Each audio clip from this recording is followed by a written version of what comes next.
Bonjour, je vais vous parler aujourd'hui des bases de l'hypnose nouvelle ou ce qu'on appelle les techniques d'activation de la conscience.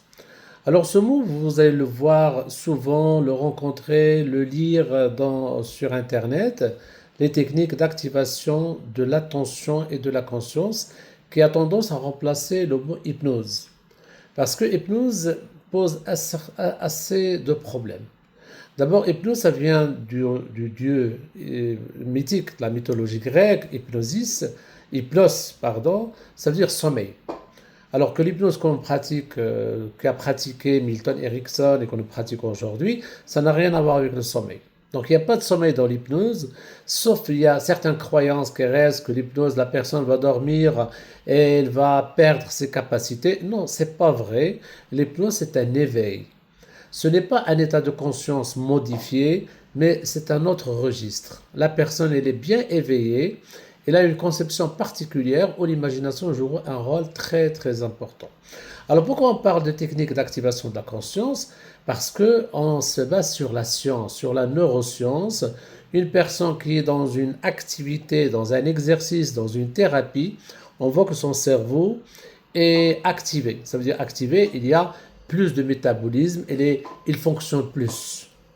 Donc c'est pour ça que par exemple, maintenant la neuroscience, on fait ces techniques et on met les personnes dans une IRM fonctionnelle et on voit que son cerveau est assez activé, c'est-à-dire qu'il fonctionne mieux, il fonctionne très bien.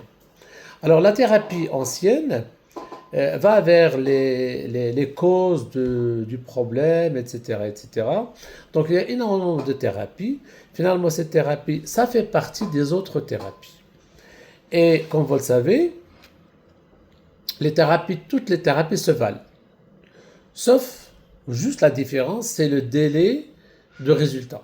Comment obtenir les résultats.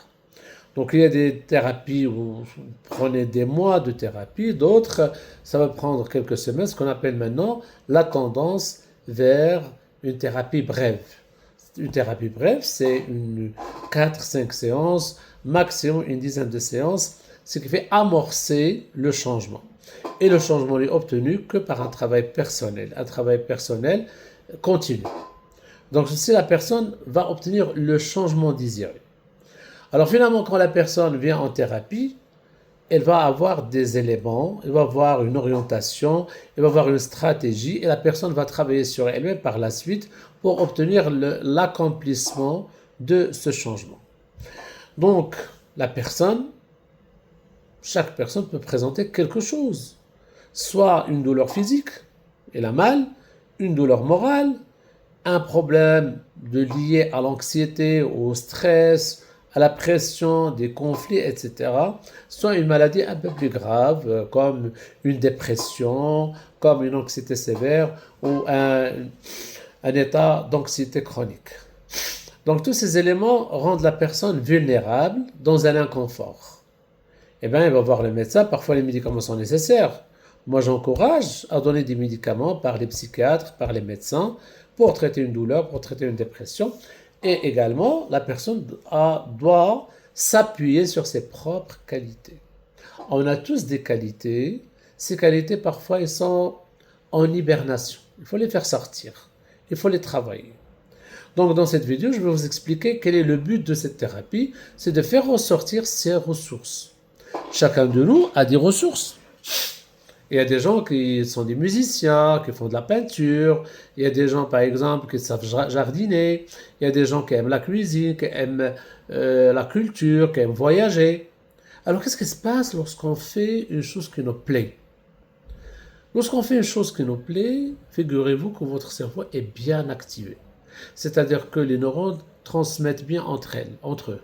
Les neurones marchent bien, les neurotransmetteurs sont bien sécrétés, le corps est en harmonie avec le cerveau, avec votre cœur. Et le cœur a une place très très importante qu'on commence à découvrir pour le moment. Donc ça, on dit que le cœur a une action, c'est vrai, il a un rôle dans votre vie, dans les émotions, dans des choses qui, parfois, il y a des choses que le cœur précède, ou elle vient avant l'attention ou bien la conscience. Alors pour être très simple, vous avez un problème, vous êtes dans la bifurcation. Il y a deux chemins vous n'arrivez pas à prendre des décisions, vous n'arrivez pas à résoudre votre problème. Et là, lorsqu'on est bloqué, si on est bloqué quelques secondes, quelques heures, c'est bon, mais parfois on est bloqué pendant une durée un peu plus longue. Alors ce blocage, pourquoi? Parce que votre cerveau n'arrive pas à trouver de solution. Donc il faut l'aider. Il faut aider votre cerveau à faire un choix.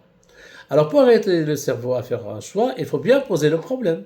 Parce que si le problème n'est pas bien posé, donc il n'y a pas de solution. Et parfois le problème, il est compliqué. Le problème est compliqué, on n'arrive pas à le cerner. C'est pour ça qu'on demande aux patients, quand vous dites que vous n'êtes pas bien ou que vous pleurez, qu'est-ce que vous ressentez? Ah, je ressens que je ne me sens pas bien. Quand vous me dites que vous ne vous sentez pas bien, qu'est-ce que vous ressentez? Ah, je ressens la gorge serrée. Très bien. Ça, c'est tangible, c'est mesurable. Parce que je peux gérer cet effet que la gorge est serrée. C'est un effet physique mesurable. Ce qui est mesurable, par exemple, est le grand, petit, noir, blanc, étroit, large. C'est des choses que le cerveau connaît. C'est à peu près, entre guillemets, géométrique. C'est pour ça qu'on demande aux patients, et vous, même dans votre conception, essayez toujours d'exprimer votre problème, votre inconfort par une image. Et on demande beaucoup d'images parce que l'image, le cerveau travaille bien. Et puis, ce qu'on appelle dans le jargon médical, le jargon peut-être de la thérapie, les métaphores. Les métaphores sont très importantes parce qu'elles expriment bien ce que nous ressentons, parce que ça fait partie de notre vie. On dit que la vie pèse sur mes épaules. Il ne pèse pas mes épaules. Son cœur est dur. Cette personne, elle a un humour noir. Vous voyez? Et là, dans la thérapie, on demande toujours que les gens peuvent dessiner leurs problèmes, comme ceci. C'est toujours des expressions que le cerveau il peut gérer. Vous voyez? Donc, ces dessins sont utiles dans la mesure du possible que la personne va exprimer son problème. Il y a tellement de dessins que les gens font, que les malades font, et ça permet d'exprimer leur malaise. Et vous voyez, quand vous êtes par exemple assis et vous crabouillez, vous faites quelque chose, ça exprime ce que vous ressentez à ce moment. Donc, le premier épisode, je vais ramener le patient, ou le malade, et vous-même, à utiliser sa force intérieure. Cette force intérieure, ce qu'on appelle l'agentivité. Bon, le mot en arabe, c'est Louis Calais, mais c'est pas ça. L'agentivité, c'est l'auto-efficacité. Ça veut dire quoi? C'est la capacité ou la faculté de la personne à être maîtresse de ses actes. Alors, si je suis maître de mes actes, donc je peux assumer mes choix et je peux faire certaines choses. Alors, on va parler après de l'image du problème, l'image du but, etc. Mais aujourd'hui, je vais vous expliquer en général ce qui se passe, quel est le but, quel est le noyau de la thérapie, c'est cette agentivité. Donc, si je stimule votre agentivité, eh ben, vous allez trouver des solutions nouvelles qui sont efficaces. Parce que quand vous ne vous sentez pas bien, par exemple, vous êtes dépressif, vous êtes stressé, vous êtes anxieux, etc. Vous ressentez certains signes, c'est-à-dire l'insomnie, vous n'avez envie de rien faire, etc. Vous avez mal un peu partout. Ça, ce ne sont pas mauvais pour le cerveau. Ce sont des solutions provisoires, mais qui ne sont pas adaptées. Parce que le cerveau, il va vous donner, il va essayer de vous traiter, de traiter son problème, mais il n'a pas d'autres matériaux. Non, on va lui donner ces matériaux pour augmenter cette agentivité. Et on sait que les techniques d'activation de la conscience se basent sur deux choses, sur des exercices et sur l'action. L'action est très importante dans la thérapie. C'est pour ça que les thérapies, la personne doit toujours adopter une attitude physique active qui oriente vers ce genre de pratique. Alors, comment activer l'agentivité?